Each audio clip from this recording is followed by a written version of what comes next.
terminer notre vidéo. On a encore 4 attaques à voir. Je les ferai d'une traite, hein. Je vais pas faire encore 50 vidéos. On va voir les mots de passe et les clés, hein, dans l'historique. Parfois, vous trouverez avec un simple cat, en effet, eh ben, ce qu'il nous faut, soit des fichiers de configuration, soit des fichiers d'historique. On verra également les clés SSH, comment abuser du NFS et les exploits de noyaux et les scripts d'escalade de privilèges. Ok? Donc, on reprend. Je vais me connecter en tant que user, hein, notre cher ami user, avec l'ID 1000. Juste l'adresse IP changée. Oui,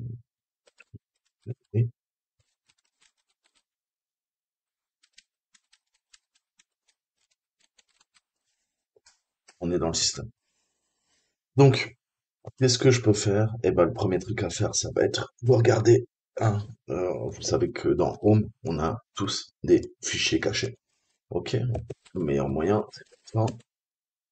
Vous voyez tous les points. On a du bash history, on a le bash RC, ok. On a du nano history, on a du vim info, profile, etc., etc. Imaginons que je fasse un 4. Ok? Je lui demande de regarder dans le title. Title, c'est quoi? C'est le home, il savait. Ok? Point. Je lui dis quoi? Bah, tout ce qui commence par quelque chose, pardon, et qui finit par history. Ok? Comme historique. Vous l'avez compris. Là, on va faire un less. Ok? Et là, ça nous donne, bim, on voit des trucs très intéressants. Mais le plus intéressant, c'est une connexion. Ok? À une base MySQL avec le compte route. Ok? Et le password, qui est 1, 2, 3, password 1, 2, 3, route, ok. Notez qu'il n'y a pas d'espace entre le "-u", qui est le flag, le switch, l'argument, qui permet de mettre l'utilisateur, user, et le password, ok. "-p", pour indiquer le password, qui est password 3, 1, 2, 3, ok. Et on sait que tout à fait, je peux me connecter avec ça, ok. Password 1, 2, 3.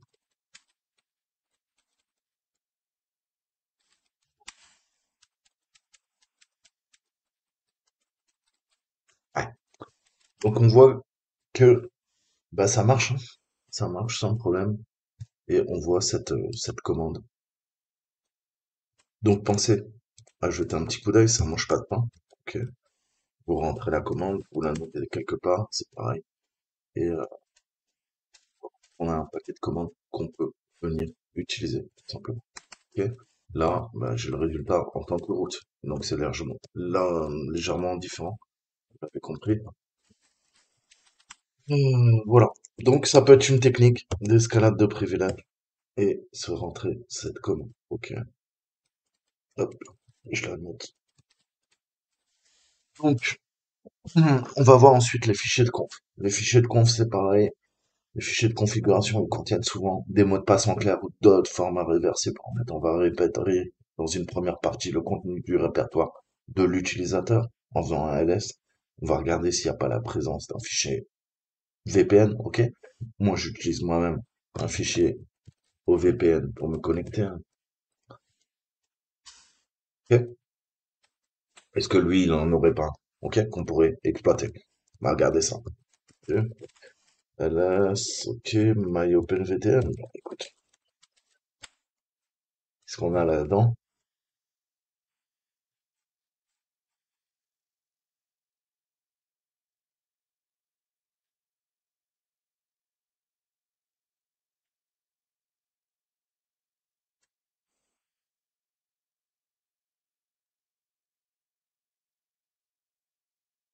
Oh, il y a plein de trucs.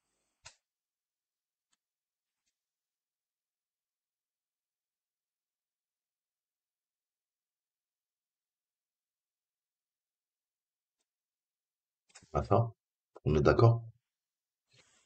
On peut aller voir, hein? Coûte rien.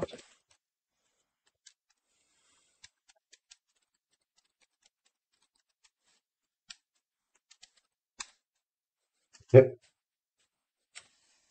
Donc le but, c'est d'avoir un esprit analytique, ok? Savoir où chercher, quoi chercher. Ça sera les bases pour faire une escalade de privilèges sur Linux, ok? vous devez être à l'aise avec l'architecture, comprendre où se trouve quoi et qui fait quoi. Ok, ça c'est les bases, mais j'ai envie, c'est pas propre euh, à Linux ou Unix, c'est propre à n'importe quel système d'exploitation. À partir du moment où vous attaquez un système d'exploitation, bah, il faut le connaître parfaitement. Il faut avoir la technique, il faut connaître l'architecture, comment il fonctionne. Ok, et, euh, et oui, le file system, quoi, hein, le connaître par cœur. Où sont mes fichiers? Je peux vous faire une analogie. On sait que dans ETC, il y a un paquet de fichiers de configuration qui sont critiques pour le système Linux. Eh ben, ça va être pareil. Ça va être dans syswo 64 pour une version 64 bits. Ça va être système 32 pour une version 32 bits dans Windows. Ok? Ben, ça, faut que je le connaisse. Sinon, je vais galérer. Donc, euh, donc quel fichier on a trouvé? Donc, les informations d'identification. Eh ben, c'est dans ce fichier-là, hein. Donc, pensez à regarder parfois. Eh ben, il y a des indices. Après, naturellement, quand vous attaquez une vraie machine, ça sera plus compliqué. Mais là, ça vous donne les bases, ok? En tout cas, des pistes, des axes de réflexion et de recherche. Maintenant, on va voir les mots de passe, en fait, hein. Les clés SSH. Parfois, les utilisateurs en fait, utilisent des sauvegardes de fichiers importants, mais ne parviennent pas à les sécuriser avec les autorisations appropriées. En effet, si on laisse les droits en écriture à Other, comme on l'a vu avant, vous vous rappelez qu'on a le owner, ok, on a le groupe et on a l'autre, ok, les autres. Donc, bah, il faut penser à faire son chmod proprement, ok, hein. C'est pour ça qu'il faut maîtriser au moins cette syntaxe avec le plus, moins, RW, X, ok, read, write, execute, plus, moins, j'ajoute, je retire, le principe qu'on a vu des SUBIT et des, euh, des SUID et des SGID. Je vais y arriver, pardon. Je suis en train de boire mon café, je viens de me lever. Donc, il faut penser à ça, ok, et puis penser à regarder, euh, en termes d'octal, hein. Le système octal, il faut savoir zérer. C'est quoi un 600, c'est quoi un 700, ok? C'est quoi un 777, ok? Là, tout le monde a les droits, ok? Ça équivaut à read, write, execute pour tout le monde, ok? Pour le honor, ok? Par exemple, root pour le groupe, ok? Par exemple, bah, root ou sudoer et les autres, other. Là, ça peut être, bah, peut-être user, parce que lui, il fait pas partie du groupe sudoer et il est pas root, ok? Et pourtant, là, eh ben, je vais pouvoir rechercher des fichiers sensibles qui ont les autorisations, ok? Donc c'est pour ça on va chercher, très souvent, on va chercher par défaut au niveau des permissions, ok? On va se chercher, eh ben, des objets qui ont des permissions faibles, ok? Et on va essayer d'en abuser. Là, par exemple, je peux faire une recherche, je vais lui demander tous les fichiers texte, ok? Là, je vais lui demander tout ce qui est avec euh, SID bit, ok? Que je vais pouvoir abuser, ok? Les fichiers que je vais pouvoir abuser, ok? Avec le fameux -u égale s, ok? Ce qui veut dire, hmm, là on ajoute, là on remove, ok?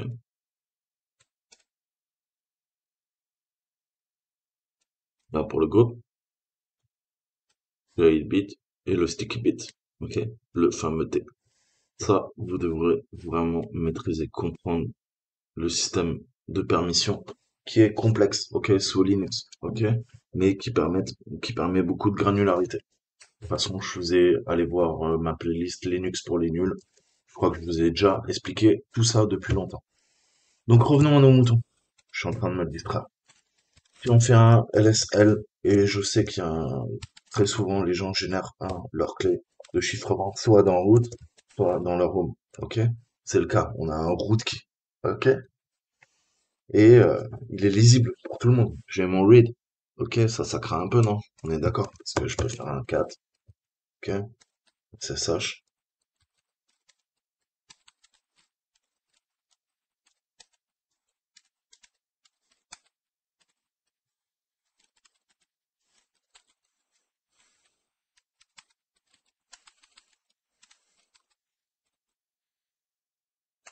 Ah,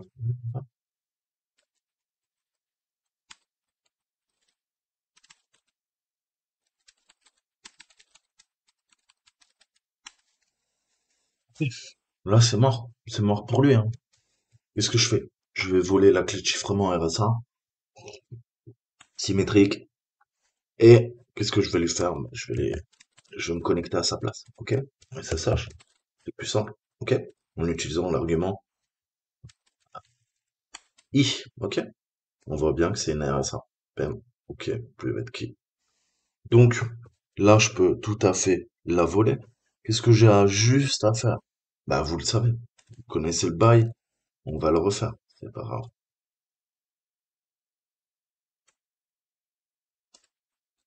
Ensemble.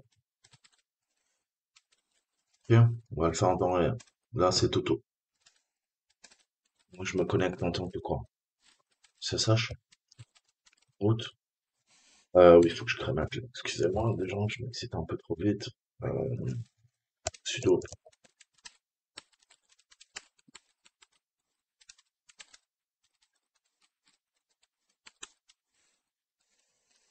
Je vais venir copier ma clé. Ok. Rien de bien compliqué. Hmm. Tiens. SSH. Route.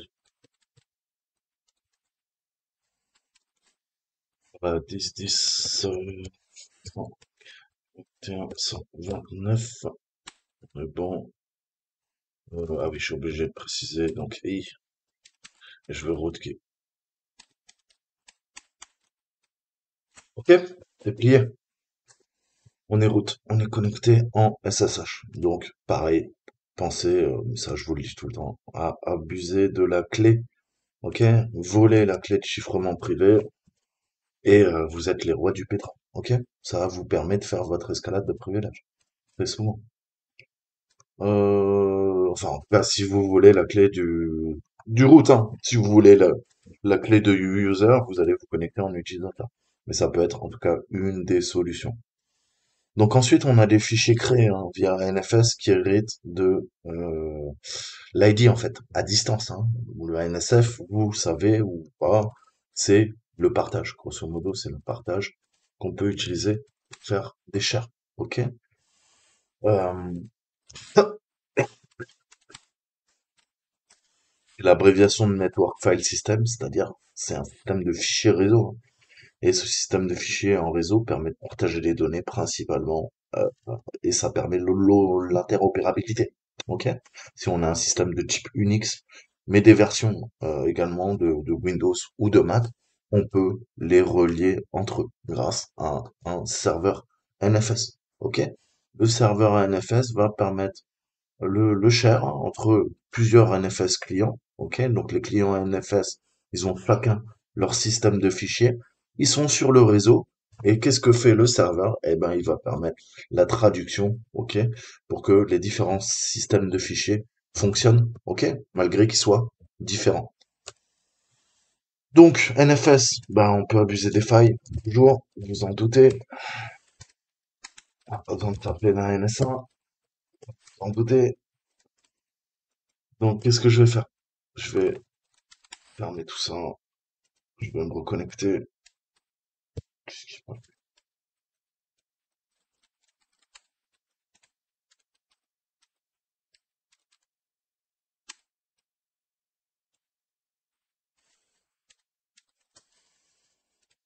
Pas la bonne, c'est pas la bonne.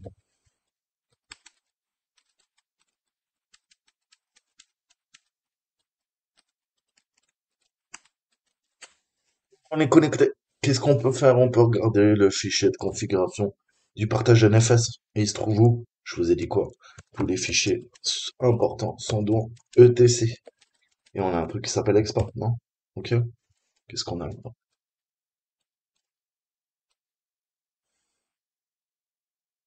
Il n'y aurait pas des mots de passe en clair?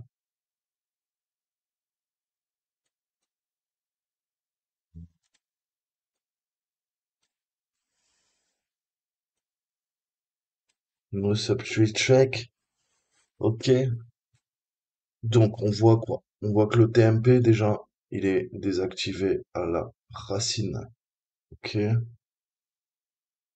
Voilà, notre 4ETC export. Exemple. Donc, on a le TMP, par contre. On a le TMP et le TMP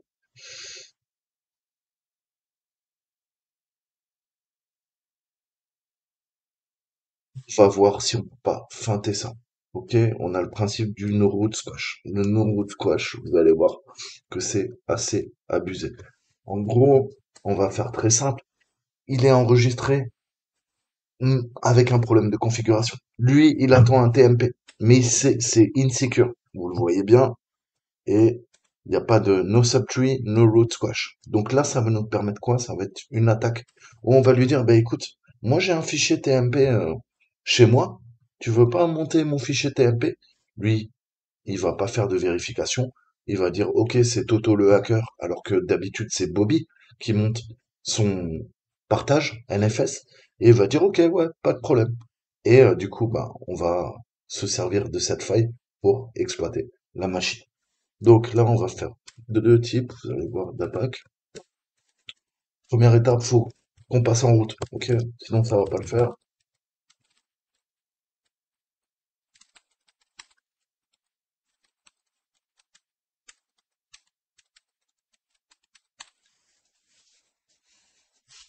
Ok, on va essayer de me faire chier, toi.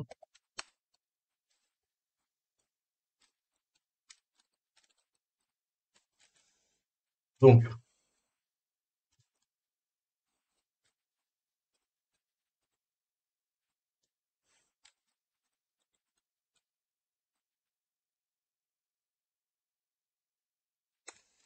qu'est-ce qu'on va faire?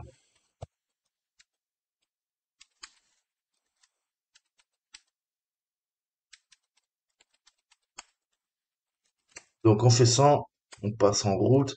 On va faire quoi? On va faire un mkdir. Je vais créer un répertoire PMP, qui existe déjà. Là-dedans, je vais créer un sous-répertoire qui s'appelle NFS. Ok? Je vais quoi? Je vais lui dire, bah, tu vas me monter le partage. Tu vas me faire un mount. Ok? En output, on veut quoi? On veut le point en read and write, ok? Et on va lui dire, bah, vers, tu vas me monter ça en fait vers, euh, comment dire, mon,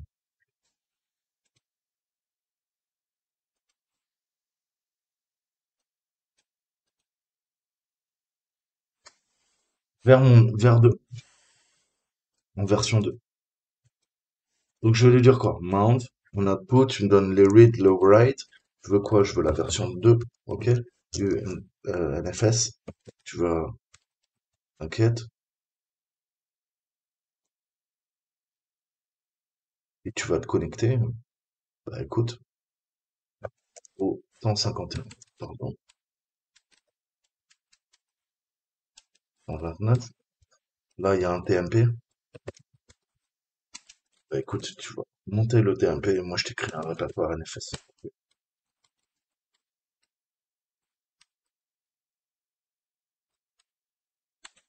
Ça marche bien. Ok. Donc là, on a généré notre point de montage. Ok. Vous avez bien compris qu'on est en train de créer une relation entre ça et nous, notre TMP NFS. Ok. Maintenant, qu'est-ce qu'il faut qu'on fasse? Eh ben, on va se créer un payload via MSF Venom. Ok. Linux va attaquer Linux. Donc, MSF Venom, je veux quoi comme plateforme? Je veux Linux. Ok. x86. On va faire exec. Je veux quoi? Je veux exécuter quoi? Bah, une commande. Et la commande, c'est quoi? Bah, comme d'habitude, j'ai envie de dire, c'est bin bash. Je veux un shell, s'il te plaît. Ok? Donc, le payload, là, il est extrêmement simple, ok? Avec le fameux P, maintenant, vous savez ce que c'est. Je veux quoi? Bah, format ELF, parce que c'est ce que comprend Linux. Et tu veux que je te le mette où? Bah, quoi, tu vas me le mettre dans TMP, NFS, et je vais l'appeler, par exemple, shell. Well, ok? Donc, hop,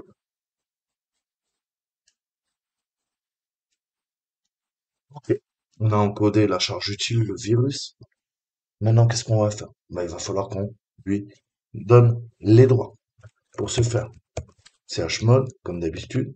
XS, ok, attention. Suite, TMP, parce que je suis route, eh ben, ça va tourner en route, et vous avez bien compris, ça va faire un bypass au niveau de la sécurité du pauvre petit Linux qu'on est en train d'attaquer. Ok?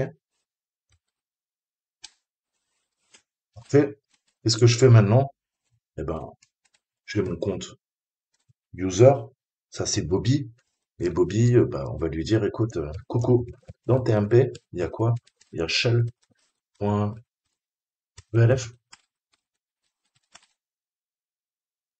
root, .my, root.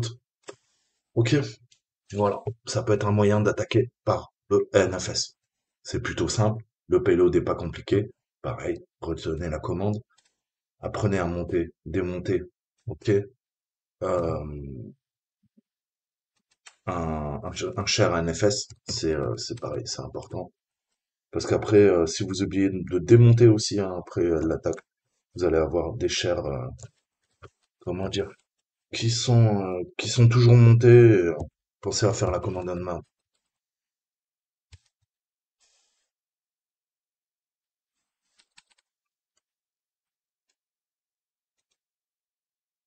Là, on est bien.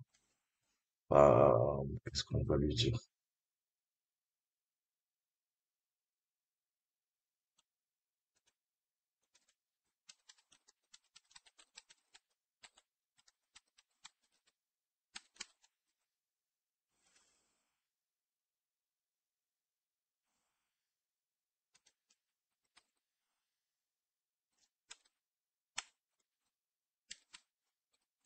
Donc, on va faire un human L,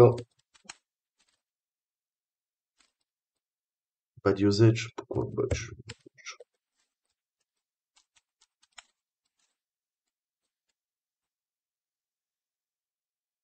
un A. On va faire un A, ça va être plus simple. Donc là, hop, voilà. Il est en train de démonter, ok. Ouh. Donc ça, c'est fait.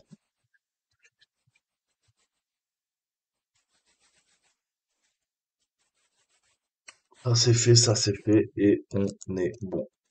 Dernier type. Euh,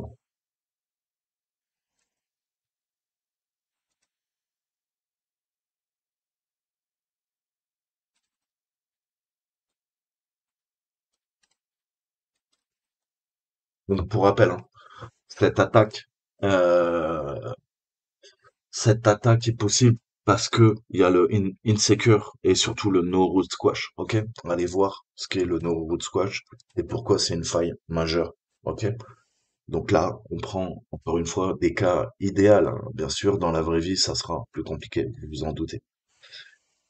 Donc maintenant, on va voir comment exploiter les principaux, comment dire, programmes hein, qui vous permettent de d'exploiter en fait hein, un Linux. Ça va venir vous guider. Très souvent, je vous parle de LinPeas. Là, on va voir Linux Exploit Suggester, donc le programme qui vous suggère les exploits à effectuer sur la machine que vous êtes en train d'attaquer. On va voir ça. Donc, je me connecte à la machine tout bêtement. Je suis déjà dessus. Je vais faire un exit. Là, j'ai quoi? Je vais faire du Perl, qui est un langage. Ok. Donc en Perl, parce que bah, c'est un fichier PL, donc c'est pas du Python, c'est pas du Bash, c'est du Perl. User, tool, kernel, Linux, ok, 2, et Linux. On voit que c'est un fichier PL, extension des fichiers Perl. Ok, allons voir ce qui se passe. Là, qu'est-ce qu'il fait? Il nous liste 72 exploits qu'on peut utiliser pour attaquer la machine. Ok. Ça serait intéressant ouais, de voir tous les exploits d'ailleurs qu'on peut utiliser. Ah non, pardon, il en cherche 72 et il en trouve 14. Ok? Donc là, on a un paquet, puis ça vous redirige automatiquement vers l'exploit. Nous, on va se servir de Dirtico, ok? La vache sale qui fait du sale. Elle est où ma Dirtico? Voilà. Dirty Co. Donc c'est le fight de 2016, vous inquiétez pas, c'est patché depuis. Mais qu'est-ce qu'on pouvait faire avec ça? Bah, on va aller voir. Ok, je pose.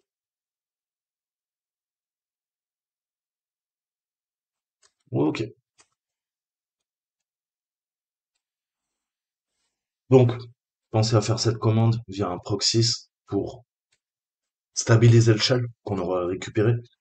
Et qu'est-ce que ça fait? Bah, ça fait un payload, soit en 32, soit en 64 bits. On va le compiler via GCC. C'est exactement ce qu'on va faire. Et ça va nous permettre de faire une escalade de privilèges. Ok? Donc, là, import des librairies, ça a l'air d'être codé en C.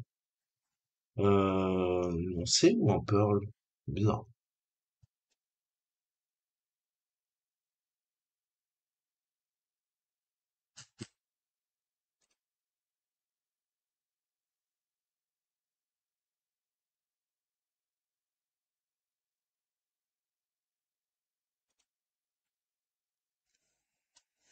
Bon, peu importe. Chargement des librairies. Ok. Ça, au niveau des permissions, no permission to read, bah, tu mets user bin password. Faut voir. Sinon, on a le droit. Nous, on a le droit. Mais donc ça, on va pas le modifier. Ensuite, qu'est-ce qu'il fait? Bah, il utilise un payload, le bin bash. Vous avez vu, nous, on a utilisé en 32 bits. Lui, là, il va utiliser le 64 bits. Ok? Unsigned HK, donc caractères qui sont pas signés. Ça va faire visiblement un buffer overflow sur 177 caractères. SC length, ok? Euh, et il est en train de faire quoi? Un array, ok? Et dans l'array, dans la liste, qu'est-ce qu'il fait? Eh ben, il met tous ses données, ok? En hexadécimal, ça c'est le payload, ok? Ensuite, on a quoi? Madwise. Donc, il fait bien une boucle itérative, on voit qu'il fait une boucle itérative sur 1, 2, 3, 4, 5, 6. Donc, on est sur 1 million, ok? Et qu'est-ce qu'il va faire? Bah, il va prendre les données en entrée, il va les pousser et faire son buffer overflow, je pense. Ok, ça stop, read for write. Ok, on voit qu'il travaille sur le buffer.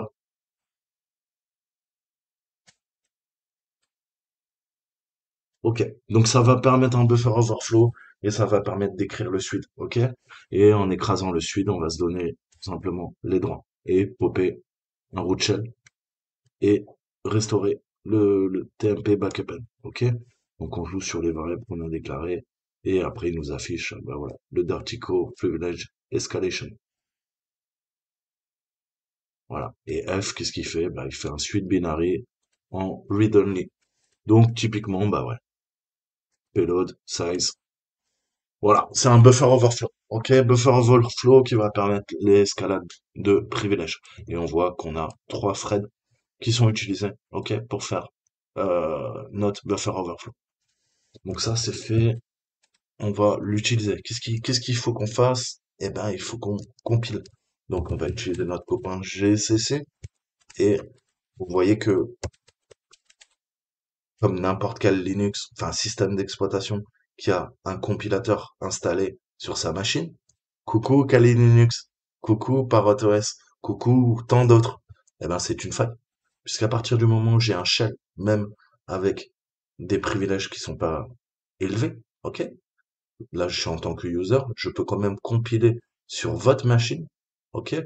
Via l'ensemble des compilateurs, pardon, qui sont sur votre machine. Et je peux m'en servir, pourquoi? Bah, pour faire des payloads, pour faire des charges utiles, ok?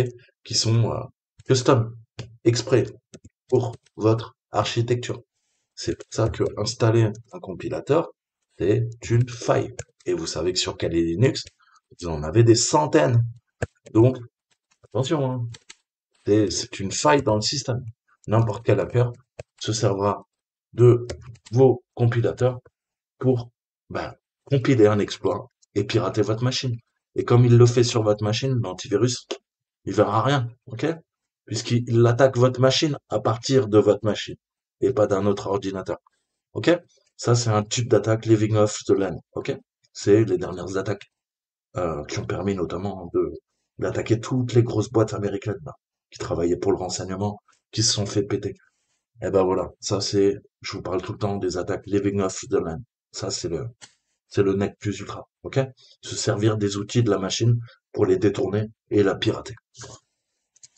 Donc, là, en effet, j'aurais pu écrire mon petit script en C via l'éditeur qui est présent sur la machine. Et une fois que j'ai mon fichier en C, qu'est-ce que je fais? Bah, je vais en abuser. Ok, je vais le compiler puisque je sais qu'il y a GCC qui est installé sur cette machine. Ok. Donc, je crois que c'est au pluriel, c'est pour ça qu'il ne le trouve pas.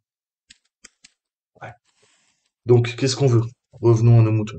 On veut petit optico.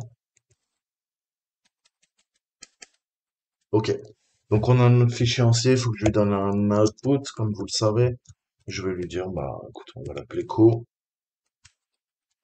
Pourquoi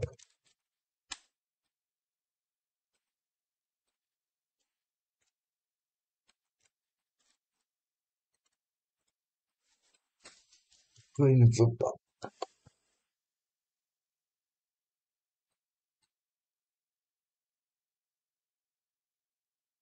Ah oui, putain, j'ai pas mis d'espace.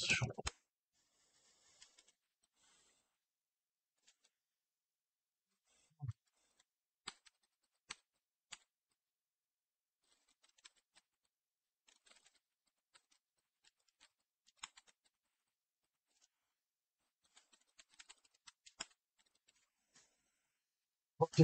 Donc c'est compilé. Qu'est-ce qu'on peut faire maintenant que j'ai ce fichier? Eh ben, on va aller voir un petit peu ce qu'il en est.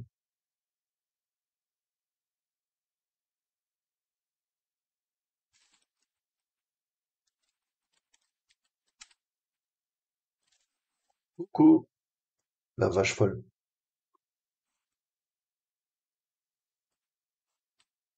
Donc, qu'est-ce que je peux lui dire?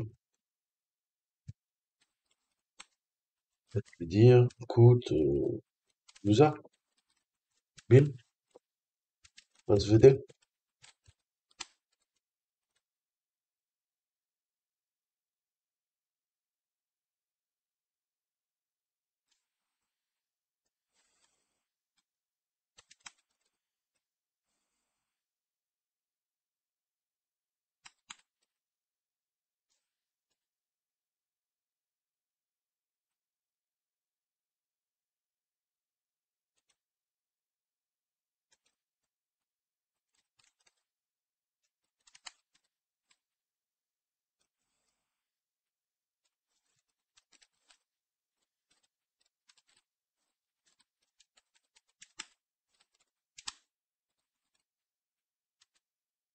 Ok. Je l'appelle et on a fait notre escalade de privilèges. Ok.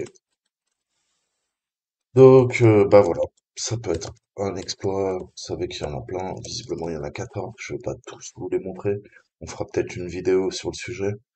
Euh, mais bon, là, je vous ai donné les grands principes, hein. À vous après de faire votre petite recette de cuisine, hein, et bah, apprendre toutes ces techniques. On va voir la dernière, ok?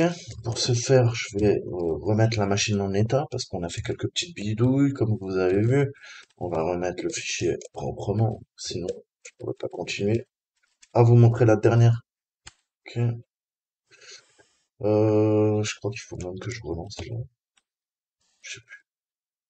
Ouais, je crois que c'est bon. Ok. Donc je reviens avec user. Maintenant, on va voir un petit peu bah, les outils, hein. Vous savez qu'il y a un paquet d'outils qui vous permettent de vous aider, hein, à trouver des élévations de privilèges potentiels sur Linux. Donc, il faudra le pousser sur la machine, hein, via un serveur web. Ça, je pense que vous le savez. Là, encore une fois, pour plus de simplicité, on a tout intégré à la machine et je vais vous montrer les trois plus importants que vous devez déjà connaître un peu. Ok, on va voir LSE en premier.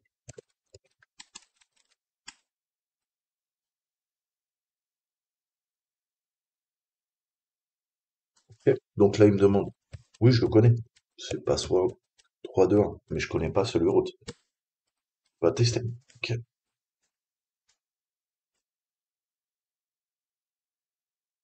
Donc, vous voyez qu'il teste un paquet de trucs. Ok. Au niveau euh, de bah, notre fameux Exim, il trouve des failles. Ok. Les, les SUID, SGID bit, il va tout tester.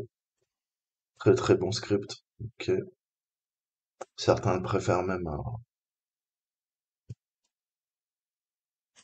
à l'InPiece. Après, c'est une question de goût. Ok. Et je vous conseille de bah, l'exécuter sur votre propre machine. Ok. Et, parce que Kali a plein de failles et bah, pensez à les corriger. Allez voir sur Internet comment on peut corriger ces failles. Conseil d'amis.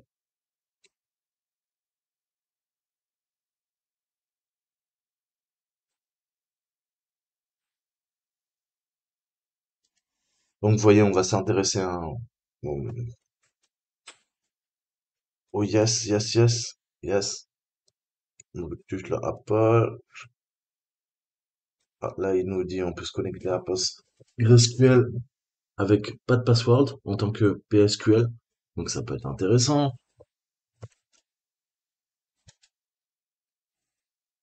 Il essaie de nous récupérer des informations importantes. On peut écrire des binaires qui peuvent s'exécuter en tant que service. Très, très mauvais. Ok. Si local, init. Bref, vous avez compris. C'est en train de tester les failles de sécurité. Donc ça, c'est le premier. On voit qu'il arrive à nous dumper quand même le TC Shadow. Donc là, c'est pareil, c'est du pain béni. Si jamais on a les droits, automatiquement, il va vous le dumper. Voir bah, certains fichiers, ok, qu'on pourrait abuser. Là, il nous le dit. Au niveau des droits de lecture. Est-ce qu'on peut écrire dans des trucs critiques? Bah oui, oui, malheureusement, on peut écrire dans des trucs critiques. Ok. Donc, on va exécuter le deuxième, voir un peu l'in-piece, et ensuite on aura l'in-enemy. Donc l'in-piece, c'est un des plus complets, ok? Il va vraiment scanner toutes les failles sur la machine. Il est très violent, c'est mon préféré, mais il met beaucoup de temps à s'exécuter, ok? Donc, mais là, il est beaucoup plus efficient hein, en termes de données et de renseignements qu'il peut nous fournir. Donc, bah, finalement, ouais. Bah, je crois qu'il a fait, là, j'ai lancé un mode simple. Vous pouvez lancer un mode plus exhaustif qui va prendre quelques minutes. Mais bon, vous voyez, déjà, en mode simple, on arrive à récupérer et le formatage est bien meilleur. C'est beaucoup plus lisible. Franchement, c'est une petite perle. Et à chaque fois, ok, vous avez le lien vers Hacktricks pour abuser. Ok, là, je vois quelque chose qui est intéressant au niveau des binary process. Il me dit, bah, écoute, vas-y, voir. Ok, là, on vous mâche le travail, quoi, hein. C'est un outil phénoménal. Ok, et vous savez que sur Actrix, vous avez toutes les attaques. Ok, vous voulez devenir un hacker, apprenez par cœur tout ce qu'il y a sur ce site. Ok, puisque bah, c'est la bible du hacking. Ok, ça, les lolbeans, les lolbaz et les GTFO beans. Vous savez tout ça. Allez, on va dire que vous êtes prêt à 80% pour passer vos certifications. CEH, les doigts dans le nez, ou SCP, au moins vous êtes prêt à 80%. Après les 20% restants, ça sera de la base de données, programmation, apprendre à faire des stacks, des heaps et des buffer overflow. Mais si vous connaissez tout ça, déjà vous serez à l'aise, ok? Et ce site-là, mettez-le, comment dire, dans vos favoris parce qu'il est exceptionnel. Donc voilà, ça vous explique tout ce que vous devez savoir faire. Et là, en l'occurrence, si je trouve une faille dans l'InPiece, eh ben, je vais aller regarder hein, et il va me dire comment l'exploiter. C'est aussi simple que ça. Et à chaque passage, j'ai un truc. Ok? Là, je vais essayer de regarder. Là, c'est ce qu'il vous dit. Hein. À 99%, on peut utiliser la faille. En rouge, il faut absolument la regarder. Et voilà, il vous donne tous les vecteurs d'attaque. Donc, on va passer au dernier, et je vais terminer la vidéo quand même, pour qu'elle fasse des heures. On va voir l'inénium.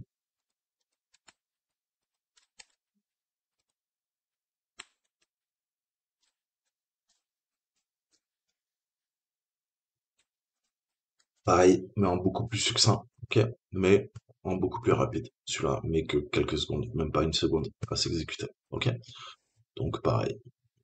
Voilà. Malheureusement, là, vous voyez que comparé à l'InPeace, qui est la Rolls-Royce des scripts de détection, hein, d'exploit, lui, bah, il va vous lister bêtement, hein, il y aura même pas de couleur, hein, et bah, ça demande plus de technique et de compétences pour interpréter les informations, ok? Et on vous redirigera pas vers le site pour vous apprendre à faire l'escalade de privilèges, ok? Ou abuser de la faille de l'exploit, créer un exploit, etc., etc. Mais si vous êtes expérimenté, il s'exécute très vite et une personne douée de bonnes connaissances et de compétences bah, pourra exploiter facilement les informations de ces scripts. Ok. Donc voilà, c'était ma dernière vidéo sur les escalades de privilèges. On a vu les bases, ok. 21 types d'attaques pour escalader nos privilèges. Bien sûr, il y en a d'autres, mais à chaque fois que vous attaquez une machine, vous devez penser à ça, tout simplement. Ok? Voilà, je vous dis à très bientôt, prenez soin de vous. Ciao, ciao.